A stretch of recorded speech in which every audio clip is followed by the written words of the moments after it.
जगन्निदाय नागाननाय श्रुतयज्ञविभूषिताय गौरीसुताय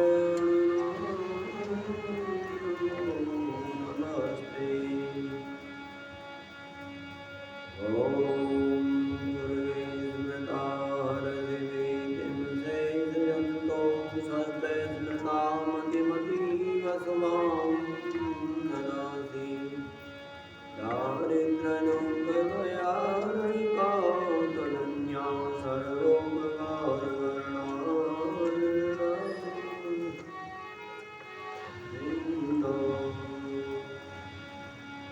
नमोस्तु ते व्यासविशालबुद्धे पुराणविन्द्यात्पत्रनेत्रोणेन दयाभारदैर्यपूर्वम् प्रज्वालितो ज्ञानमयो वरौदीनं नटवरवपुः पर्ण्यो कर्णिकारम् बिभ्रद्वास्मनकविदं नयन्तीं च मालम् रन्ध्रान् वेणुं नदरसुदया पूरयन्मोपविन्दे वृन्दावनं सर्वद्रवणं रामसुधीर्ति। जय जय गिरिवरराज किशोरी जय महेन्द्र मुखचन्द्रचकोरी जय गज गदन सदानन माला जगत जननी गामिनी दुर्निगाला नहीं तवयाति मध्य अवसाना अमित प्रभाव वेद नहीं गाना। जय भव विभव पराभव करणी विश्वविमोहनी समसनिहारिणी।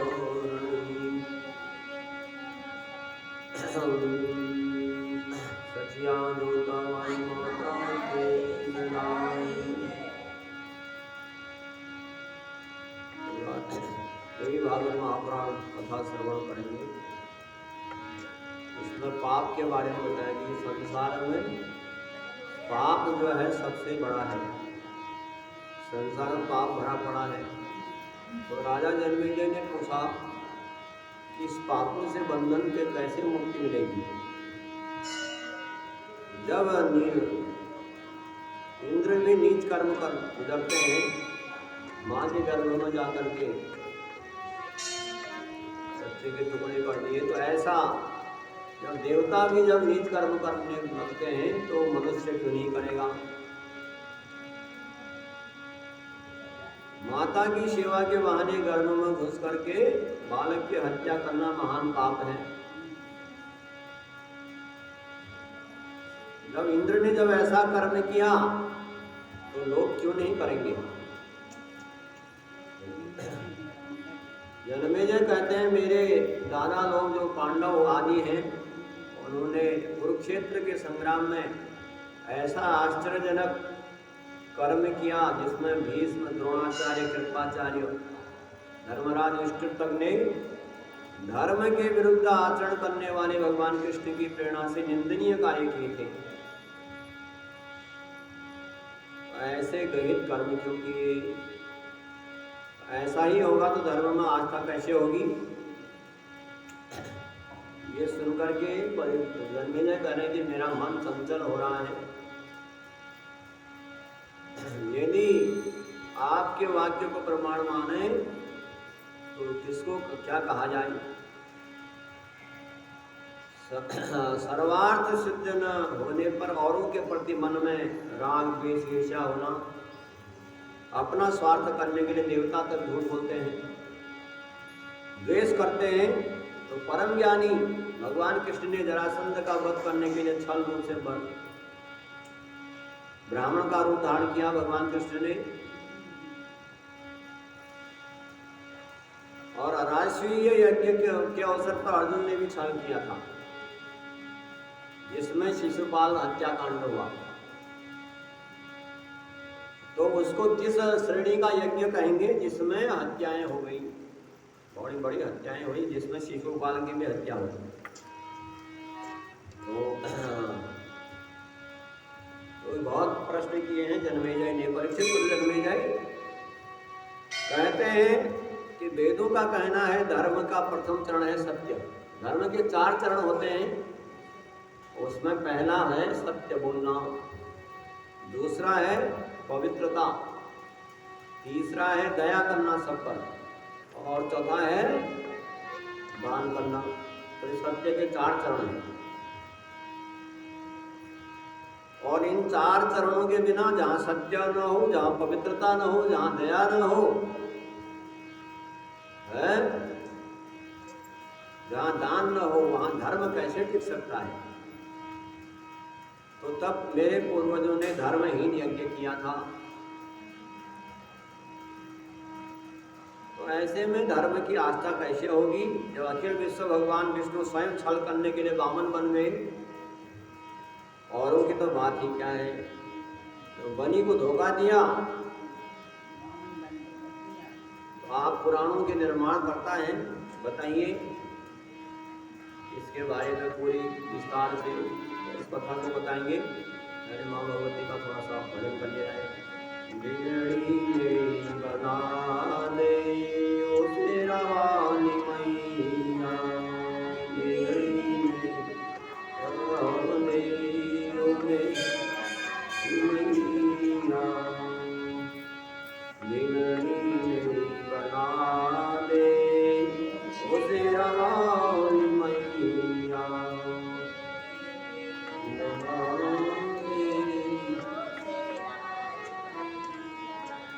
दर्शन को मेरी अखियाँ कब से तरस रही है,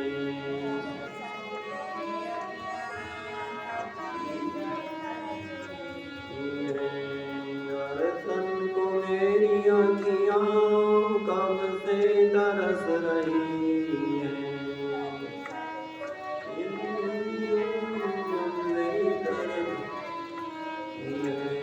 सावन के जैसे झरझर अखियाँ बरस रही है,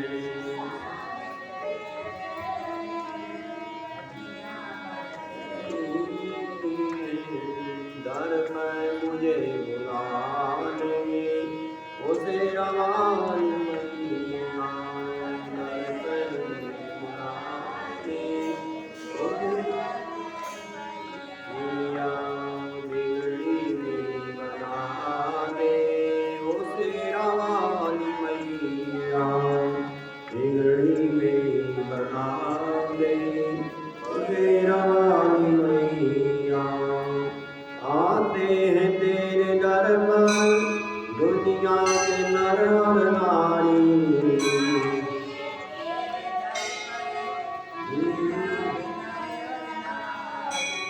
आते हैं तेरे दर पर दुनिया के नर और नारी।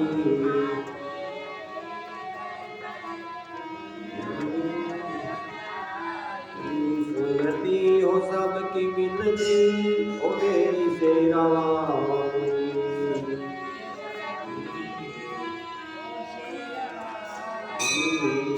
मुझको दरस दिखा दे, मुझको दरस दिखा दे ओ शेरा वाली मैया, मुझको शेरा वाली मैया, बिगड़ी मेरी बना दे ओ शेरा वाली मैया, शेरा वाली मैया, बुला ले रे मेरी मैया, दर पे मुझे बुला ले, बुला ले मेरी मैया, दर पे मुझे बुला ले, बिगड़ी मेरी बना दे ओ तेरा वाली मैया, बिगड़ी मेरी बना दे ओ तेरा वाली मैया। बोलो शेरा वाली मैया की जय। तो जन्मेजय के प्रश्नों का उत्तर दिया है व्यास जी ने। व्यास जी कहते हैं सुनो, कहते हैं जीते बल नाराजन दत्ता येन में धनी,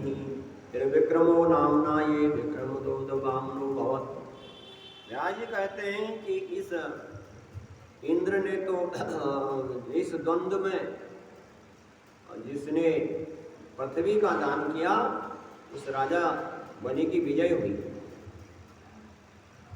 जो बलि की विजय हुई। महाराज त्रिविक्रम नाम से भगवान जो विख्यात हैं, विष्णु भगवान वामन बन गए, छोटा बन गए नाम ने है, और बलि की जो है विजय हो गई। भगवान को कौना बनना पड़ा, वामन बनना पड़ा बलि के वहां, तो इसलिए बहुत छोटे बन गए। उस समय छल का परिणाम ये हुआ कि उन्होंने राजा बलि का जो है पहरेदार बनना पड़ा भगवान को। तो सत्य से बढ़कर के धर्म का मूल और कुछ भी नहीं है, सत्य सबसे बड़ा है। कहा दुसाद्यम देहिनाम राजम सत्यम सर्वात्मनागिला माया बलवती भूपो त्रिगुणा बहुरूपणी। राजन, शरीरधारियों का सर्वथा सत्य का पालन करना बड़ा कठिन होता है।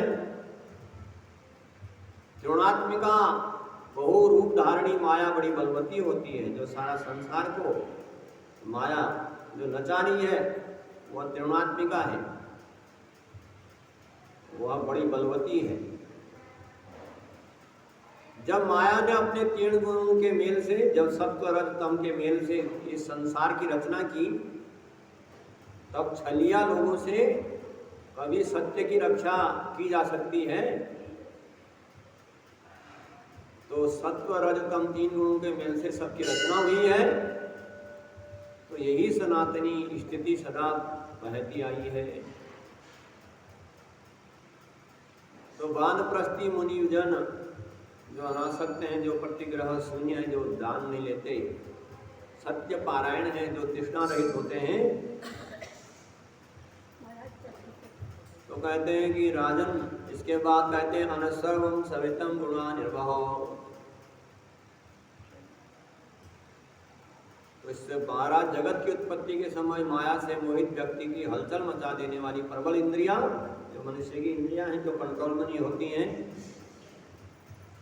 आसक्त मन उपयुक्त गुणों की प्रेरणा पाकर के विविध भावों का प्रदर्शन करने लगता है। हे राजन, सर्वप्रथम संसारी लोग इंद्रियों की इच्छा पूर्ति के निमित्त, अपने स्वार्थ के निमित्त, अपनी इच्छा पूर्ति के लिए असत्य का सहारा लेते हैं, झूठ बोलते हैं अपनी कामनाओं को पूर्ण करने के लिए। और जब इच्छा पूर्ण नहीं होती है तो छल से काम लेते हैं। और छल को अपनाने से क्या होता है, पाप में प्रवृत्ति बढ़ती है, पाप की तरफ जाता है। और जब पाप करता है तो उसमें काम, क्रोध, लोभ, ये मनुष्य के बलवान शत्रु हैं सबसे बड़े। क्रोध होना, लोभ होना और काम, ये बड़े मनुष्य के सबसे बड़े शत्रु हैं। जब मनुष्य इनके अधीन हो जाता है, क्रोध के अधीन, क्रोधित हो जाते हैं, लोभ बढ़ जाता है, काम बढ़ जाता है, तो ये नहीं पता करता मनुष्य क्या करना है, क्या नहीं करना चाहिए। क्रोध में मनुष्य ये नहीं सोचता कि ये मेरे से बड़ा है, छोटा है, किसी को भी कुछ कह देता है, किसी को भी मारने की प्रवृत्ति बढ़ जाती है, चाहे वह माँ बाप क्यों न हो। तो क्रोध जो है मनुष्य का बड़ा शत्रु है। तो उसमें कोई मनुष्य को उस समय होश ही नहीं रहता क्या करना है, क्या नहीं करना। और जब मनुष्य के बाद धन दौलत बढ़ जाती है तो अहंकार भी बढ़ जाता है, और अहंकार से मोह उत्पन्न होता है, और मोह होने पर प्राणी का नाश हो जाता है।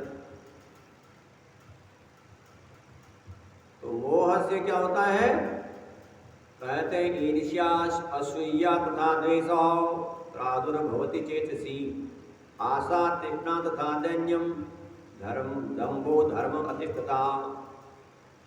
जब मनुष्य को मोह होता तो ईर्ष्या होने लगती है किसी से, और द्वेष उत्पन्न होते हैं।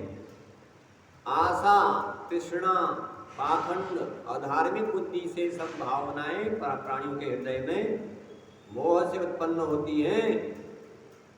यज्ञ करना, दान करना, तीर्थों में जाना, व्रत नियम, ये सब कर्म भी मनुष्य अहंकार के वशीभूत होकर के करता है। करता है। तो यज्ञ भी करता है अहंकार से, दान भी करता है कि मैं दानी हूँ सबसे बड़ा, मेरे बराबर कोई दान नहीं करता। तीर्थों में जाना सबसे है, और व्रत नियम ये भी अहंकार के वशीभूत होकर के करता है। तो जब अहंकार के वशीभूत करता है तो उसको उसका फल नहीं प्राप्त होता। जैसे निर्मल अंतःकरण वाले प्राणियों के करने से प्राप्त होता है। कहने का मतलब है अहंकारी मनुष्य अगर यज्ञ दान व्रत भी करे तो उसका कोई फल नहीं है, और जो निर्मल मन वाले होते हैं अगर वो करते हैं तो उनका पूर्ण फल प्राप्त होता है। जो लोभ से किया हुआ जो यज्ञ आदि कर्म है कि मेरा पास इतना आ जाए उतना आ जाए, वो सर्वथा अशुद्ध होता है।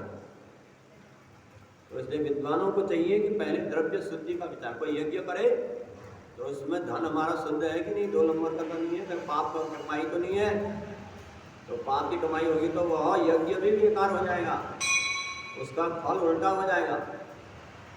तो द्रव्य शुद्धि होनी, धन शुद्धि होनी चाहिए।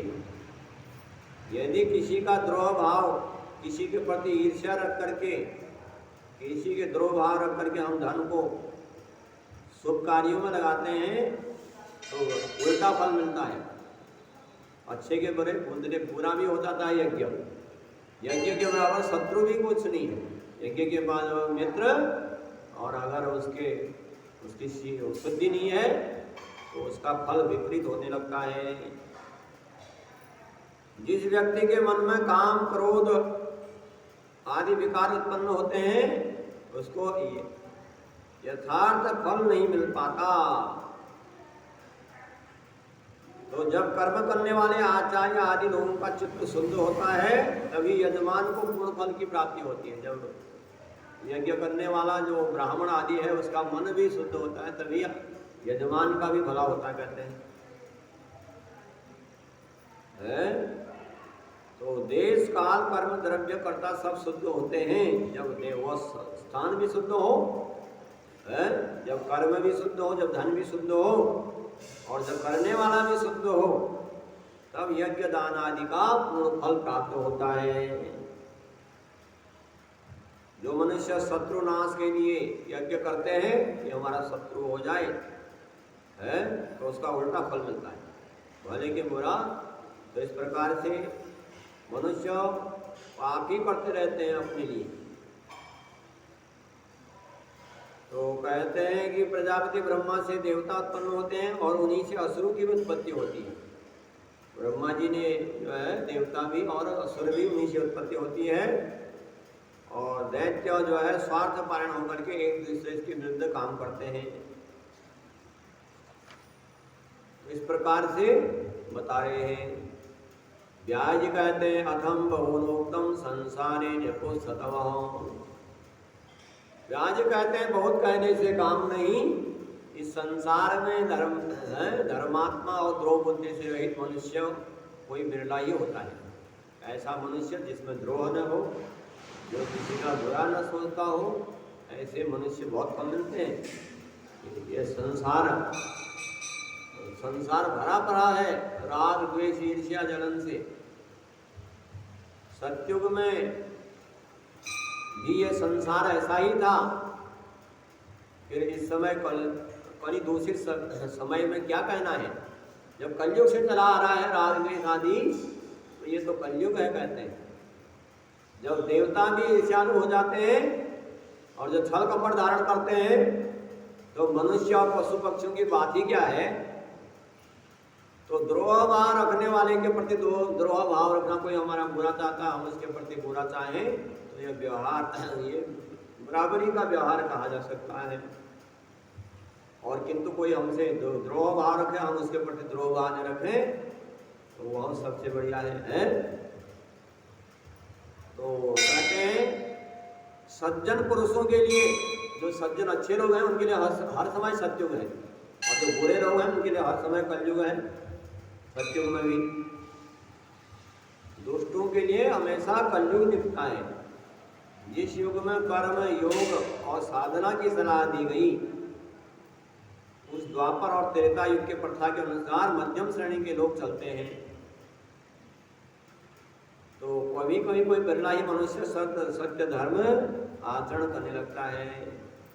राजन, सर्वत्र धर्म पर चलने के लिए वासना ही मुख्य कारण मानी जाती है, धर्म के अनुसार चलने के लिए। आप बताते हैं कि राजन, वासना में तनिक भी मलिनता आ जाए मन में, तो धर्म में मलिनता आ जाती है। और जब मलिन वासना हो, मलिन मन हो, मैला अवश्य विनाश का कारण बन जाती है। ब्रह्मा जी के पुत्र हृदय से एक पुत्री की उत्पत्ति हुई। एक पुत्र की उत्पत्ति हुई ब्रह्मा जी के हृदय से, जिसका नाम धर्म था।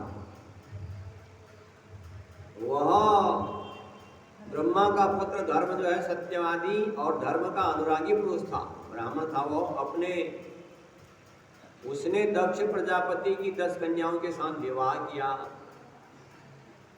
जो ब्रह्मा जी का पुत्र धर्म हुआ, उसने दक्ष प्रजापति की 10 कन्याएं ब्याही गई उसको।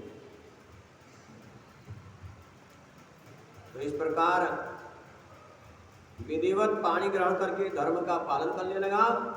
वह उनके साथ धर्म जो है, जो दक्ष की 10 कन्याओं के साथ विवाह करके, और सत्यवर्तमा अग्रणी धर्म ने अपनी उन कन्याओं के द्वारा 4 पुत्र उत्पन्न किए। उनमें एक का नाम हरि, एक का कृष्ण, एक नर और एक नारायण। ये चारों में जो धर्म के 4 पुत्र हुए, इन चारों में हरि और कृष्ण 2 नित्य योगाभ्यास करते थे, और बाकी 2 जो है पुत्र नर और नारायण बद्री का आश्रम में जाकर के, बद्रीनाथ में जाकर के उग्र तपस्या करने लगे, नर और नारायण। तो कहते हैं कि तपस्वियों में जो तपस्वी दुर्णम तो प्राणो मुनिसत्तमः गुणा तो तप्रम ब्रह्मम गंगाया विप्रो तटे। नर नारायण जो है तपस्वियों में प्रमुख है, और गंगा जी के विशाल तट पर बैठकर के गायत्री मंत्र का जाप करने लगे। साक्षात भगवान विष्णु के अंशावतार नर नारायण ने उस बद्रीनाथ में, बद्रिकाश्रम में 1000 वर्ष तक बड़ी ऊंची कोटि की तपस्या की। उन्होंने अपनी तपस्या के प्रभाव से संसार में खलबली मचा दी। तो इंद्र को बड़ा दुख हुआ, क्योंकि इंद्र हमेशा परेशान रहता है।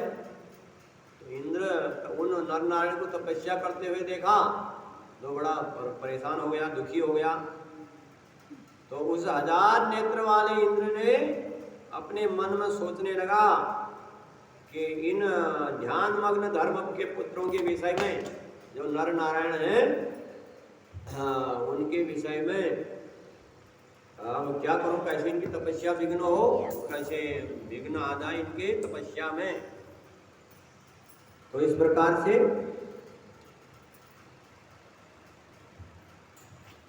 इंद्र सोचने लगा कि कहीं ये इनकी तपस्या पूरी हो गई तो ये मेरा इंद्र आसन छीन लेंगे। इंद्र, अब मैं कैसे विघ्न उपस्थित करूं, इनकी तपस्या ही पूरी ना हो। तो निश्चय किया कि उन्होंने दोनों के मन में तीव्र काम क्रोध लोभ उत्पन्न करके जो है तपस्या से भ्रष्ट कर दूं, इनके मन में क्रोध उत्पन्न कर दूं, लोभ उत्पन्न कर दूं, तो इनकी तपस्या भ्रष्ट हो जाएगी। तब उन्होंने, इंद्र ने अपने ऐरावत हाथी पर सवार होकर के तप में विघ्न करने के लिए गंधमादन पर्वत पर पहुंचे। वहां उन्होंने जब देखा कि नर नारायण को विराजमान देखा, तपस्या के प्रभाव से उनका शरीर जो है देदीप्यमान हो रहा था, तेज था। तो इंद्र सोचने लगे, ये ब्रह्मा विष्णु है क्या, यह स्वयं सूर्य नारायण और चंद्रमा है। ये धर्म के पुत्र दोनों ऋषि अपनी तपस्या से क्या करना चाहते हैं। इस कारण इंद्र ने उनसे कहा, हे धर्म पुत्रों, आप क्या चाहते हो, सो बताइए, मैं आप लोगों को वर देने के लिए आया हूं। तो आपकी तपस्या से मैं प्रसन्न हूं। नर नारायण से कहा, आपको ऐसी वस्तु दूंगा जो नहीं देने की है। व्याज कहते हैं एवं पुनः पुनः सक्वा तौवाचम पुनः स्थिताओ इस प्रकार इंद्र ने बार बार कहा नर नारायण से, तुम तपस्या छोड़ो, किस लिए तपस्या कर रहे हो? जिसलिए तपस्या कर रहे हो बताओ, मैं उनको तुमको दूंगा। लेकिन नर नारायण तो ध्यान में मग्न थे, वो कुछ बोले नहीं। तब इंद्र ने अपनी माया फैलाई, भय देने वाली एक डरावनी माया, जिसमें भेड़, शेर, बाघ आदि जंतुओं को उत्पन्न किया इंद्र ने और उन्हें डराया, शेर भालू भेज करके। और कहीं कभी वर्षा करने लगे, कभी इतने हवा तूफान चलाने लगे और मोहनी माया के द्वारा बार बार डराने की चेष्टा की नर नारायण को। किंतु देवराज इंद्र इस पर विफल हो गए और अपना कार्य नहीं कर पाए, उनको भस्म नहीं कर पाए। कहते हैं कि नर नारायण दृष्ट्वा सक्रम स्वभवनम गताओ वरदानेन भीतो भयाताओ। जब इंद्र ने देखा कि मैंने इनको लोभ भी दिया कि क्या चाहते हो, तब भी इनके मन में कोई असर नहीं पड़ा।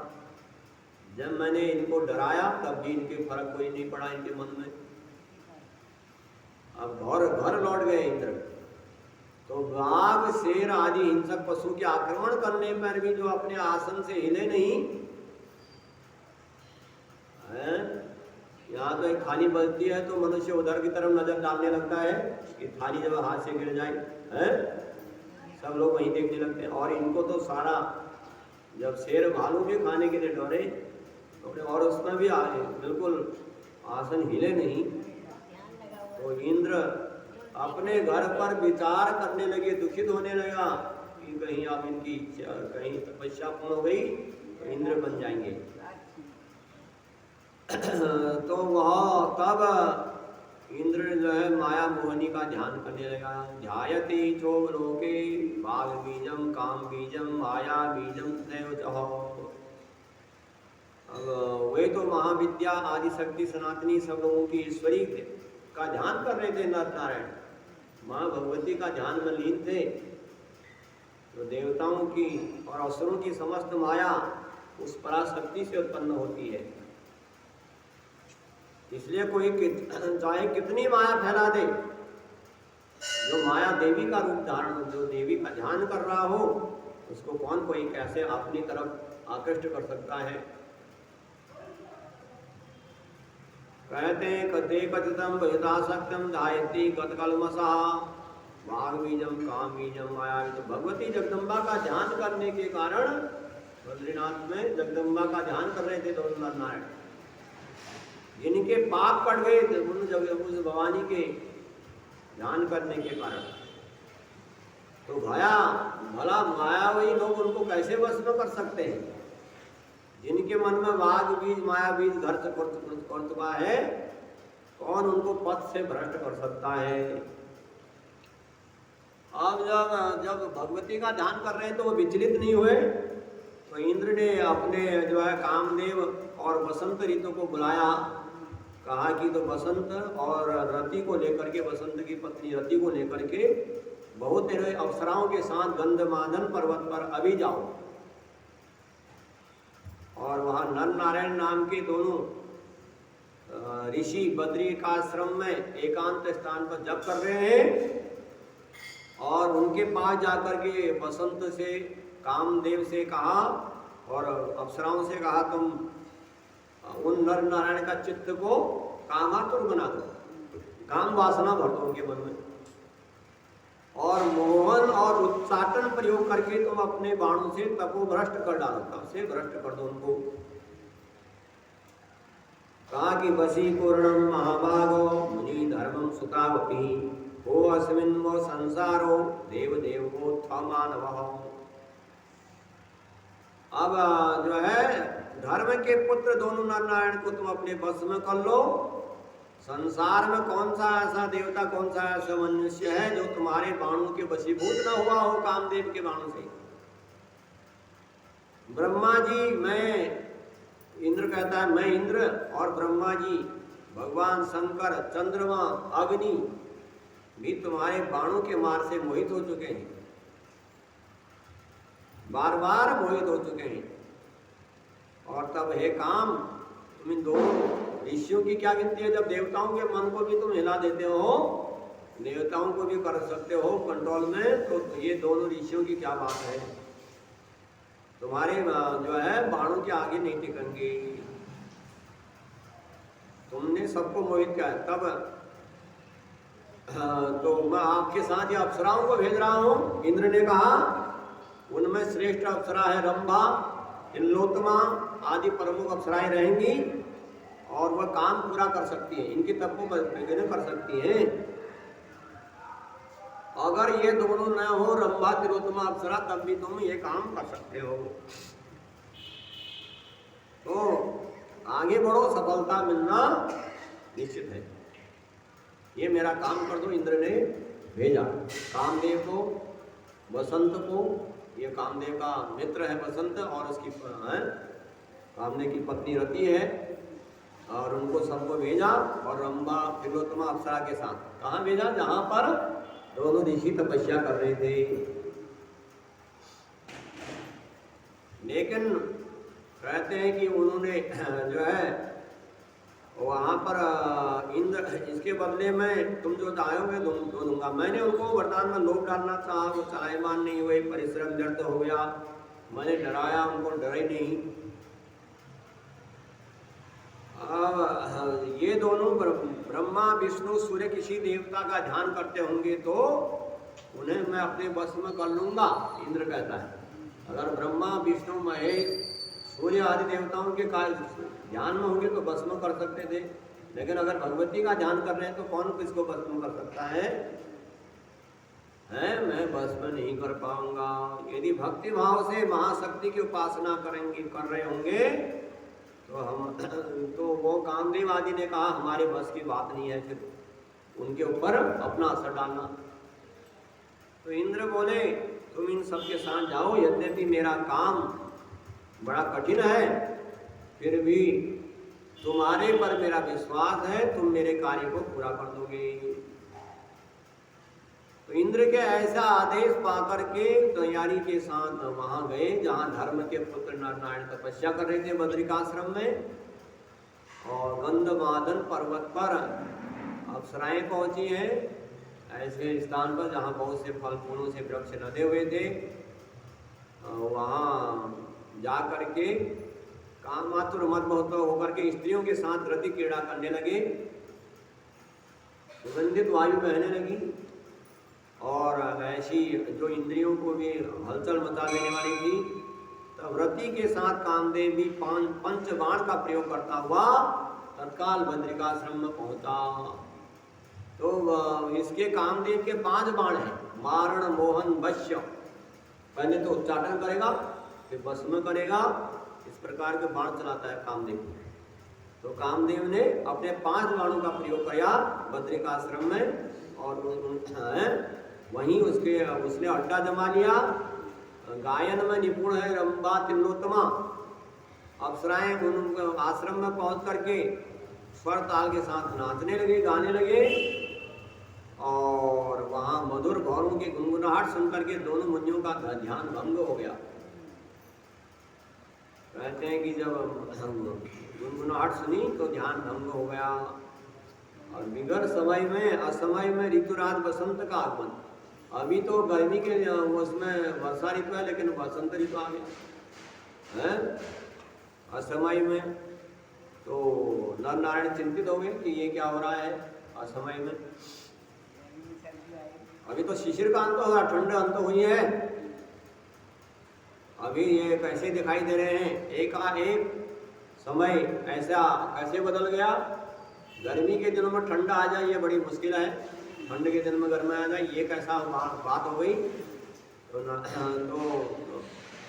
नारायण बोले कि भैया ये देखो सभी पुष्प खिले हुए हैं, कोयल गूंज रही है, और भयानक हाथी पलाश स्वरूपी तीक्ष्ण नाखून से विदीर्ण करता हुआ बसंत सिंह रूपी सिंह पहुंचा है।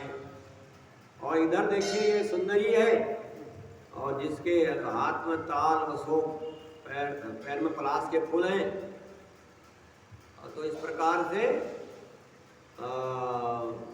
सब एक दूसरे की तरफ दोनों भाई विचार करने लगे कि ये मस्त चाल है, इस प्रकार की बातें। और पुत्र जीव जिसके रोए हैं बसंत श्री इस समय उपस्थित है, यह सोच करके आश्चर्य होता है कि आज समय में ये क्या हुआ। तो ये कहीं इंद्र ने तो अपने माया जाल तो नहीं फैलाया है, नहीं तो असमय में बसंत का आगमन कैसे हो सकता है। कितनी सुगंधित हवा चल रही है। जब नारायण ऐसा कह ही रहे थे, नर से इतने में ही कामदेव जो विघ्न करने वाला है उपस्थित हो गया। उन्होंने सबको एक साथ देख करके नर नारायण आश्चर्य पड़ गए। और कामदेव, मेनका, रंभा, तिलोत्तमा, पुष्पगंधा, सुकेशी, मनोरमा, घृताची, चंद्रप्रभा, सारे अप्सराएं, कांचन मालिनी की अप्सरा की कथा सुनी थी माघ में, वो कांचन मालिनी अप्सरा भी पहुंच गई है। और उन 16,050 अप्सराएं पहुंची है वहां पर नर नारायण की तपस्या करने, विघ्न करने के लिए। और कामदेव की विशाल सेना खड़ी हो गई, दिव्य माला पहने गायन करने लगी वहां पर। भगवान विष्णु के अंशावतार नर और नारायण मुनि ने जब गायन सुना तो प्रेम पूर्वक उनसे कहा, तुम लोग आनंद से बैठो, तुम्हारा अतिथि सत्कार करूंगा, क्योंकि तुम हे सुंदरियों, तुम स्वर्ग से आई हो, जो बाहर से आती है उनका सम्मान करना चाहिए। तुम हमारी मेहमान हो, बैठो। तो व्यास जी कहते हैं ये सोच करके अभिमान में आ गए महामुनि नारायण, यह सोच करके अभिमान में आ गए कि इंद्र ने हमारे तपस्या विघ्न करने के लिए इन्हें भेजा है, तो ये बेचारियां क्या चीजें हैं, हम भी अपने तपोबल का प्रदर्शन करते हैं। अभी इनसे भी तो नारायण ने कहा कि ये कौन सी अप्सराएं, इनसे भी खूबसूरत अप्सराएं हम उत्पन्न करेंगे। उनको अहंकार आ गया नारायण है। मन में जब विचार आया, ताल ठोकी, तत्काल सर्वांग सुंदरी स्त्री उत्पन्न कर दी नारायण अपने जंघा से। जंघा में जो है हाथ पटका और तो सुंदर उर्वशी नाम की अप्सरा उर्व से उत्पन्न हुई थी जंघा से नारायण के है। तो उर्वशी को देख करके सब चक्रा गई अप्सराएं जितनी इंद्र ने भेजी थी। और सुंदर गाड़ी थी, हाथ जोड़ करके खड़ी हो गई।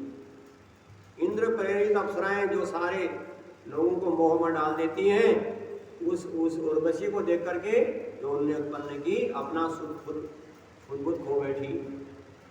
अब जो है प्रसन्नता से उनके मुख खिल गए। इंद्र की अप्सराओं ने कहा कि अहो हम मूर्ख अप्सराएं आपकी कैसी स्तुति करें, हम आपके सामने कुछ, आपने तो इतनी बढ़िया अप्सरा उत्पन्न कर दी। तो संसार में कौन सा ऐसा पुरुष है जो हमारे कटाक्ष रूपी जहर से चोट खा करके बेचैन न हुआ हो, किंतु आप पर हमारा प्रभाव नहीं पड़ा। नारायण से कहा तो आपके मन में तनिक भी व्यथा नहीं हुई। इतनी अप्सराएं आई थी, हमने समझ लिया कि आप देवता रूप मुनि साक्षात निरसंग भगवान के परम अंश हैं, और आपकी सेवा के लिए हमारा आगमन नहीं हुआ है, बल्कि देवराज इंद्र का कार्य स्वार्थ के लिए हम आपके यहाँ आई थी। और हमारे पूर्व जन्म के संचित कोई पुण्य प्रभाव है जो आपके दर्शन मिल गए, आपके दर्शन मिल गए। श्राप देने में समर्थ होते हुए भी हम आप जैसे, आप चाहते तो श्राप दे सकते थे, लेकिन आप बिल्कुल क्रोधित नहीं हुए हमारे पास, हमारे पर। तो इस प्रकार जब सुंदरियों ने कहा तो नर नारायण कहने लगे कि दोनों प्रसन्न थे, और नर नारायण दोनों भाई, हम तुम पर सब पर प्रसन्न हैं, वरदान मांगो। तो इस प्रकार हम देंगे, और तुम लोग अपनी ये उर्वशी को भी अपने स्वर्ग ले जाओ। और उर्वशी देवराज इंद्र को प्रसन्न करने के लिए दे रहे, तो इंद्र ने भेजे हैं इतनी अप्सराएं, मैं ये अप्सराएं दान कर रहा हूँ उर्वशी। ऐसा नर नारायण ने कहा कि दे दो ना इंद्र को, जाओ, लेकिन किसी के तपस्या में विघ्न मत डालना आज से। उन अप्सराओं ने कहा हे नर नारायण, परम भक्ति और हर्षपुरा आपके चरणों को, कमलों को प्राप्त करके अब हम कहाँ जाएं? तो अगर आप हमको वरदान देना चाहते हैं तो अब हम यहीं रहना चाहती हैं, आप हमारे पति बन जाएं।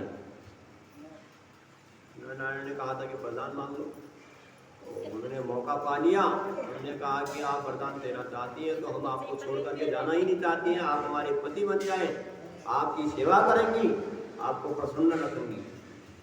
आपने जिस सुनीनी स्त्रियों को उत्पन्न किया उर्वशी, उसको आप स्वर्ग जाने की आज्ञा दे दीजिए।